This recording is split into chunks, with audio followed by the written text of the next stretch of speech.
ይሄንን የምነግራችሁ ከብዙዎች ቡስት አድራጊዎች እንዲሁም ደግሞ በሽያጭ ላይ ጥሩ ውጤት ያስመዘገቡ ሰዎች ሲያወሩ ከሰማሁት ነውና ቡስት ስናደርግ ብዙ ጊዜ ሴልሶች ማድረግ የሚገቡንና ማስተካከል አለብን ብዬ የማስባቸውን እንደ ሐሳብ አንዳንድ ነጥቦችን ላንሳ። የመጀመሪያው ኮንተንት መረጣ ላይ በብዛት ምን ብናደርግ ይመከራል?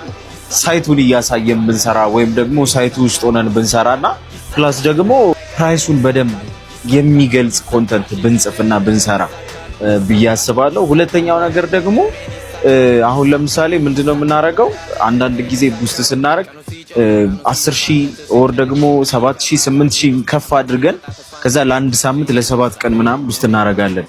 ያንን ከምናደርግ እንደ ሐሳብ ምን ብናደርግ ጥሩ ነው? ያ ገንዘብ ላይ የሆነች ያህል ገንዘብ ጨምረን ለአንድ ወር ያክል የማያቋርጥ ቡስት ቢኖረን ያ የማያቋርጥ ቡስት ለምሳሌ በወር 4 ጊዜ ቡስት የምናደርግ ቢሆንና እያንዳንዱ የመጀመሪያ ሳምንት ላይ ቡስት የምናደርገው ለምሳሌ ሳይት ሄዳችሁ ተቀርጻችሁ ፕራይሱን በደንብ የሚገልጽ የተለያዩ ኦፈሮችም ካላቸው ያንን ኦፈር በደንብ የሚያሳይና የሚያጎላ ቢሆን የመጀመሪያው ሳምንት ውስጥ ማለት ነው። ሁለተኛው ነገር ደግሞ ምን ቢሆን ጀስት ግራፊክስ ምናምን ነገር ብታደርጉ ጀስት ግራፊክሱ ደግሞ እንዳልኳችሁ ሌላ ሰው ያላደረገው ቢሆንና እናንተ በራሳችሁ ያሰራችሁት ቢሆን።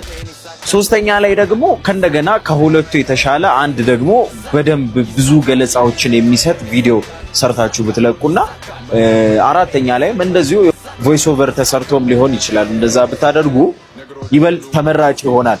ይሄ ለኔ ጠቅመውኛል፣ ለእናንተም ደግሞ ይጠቅማችኋል ብዬ ስላሰብኩኝ ነው ይሄንን ሐሳብ እየሰራ ያለሁት።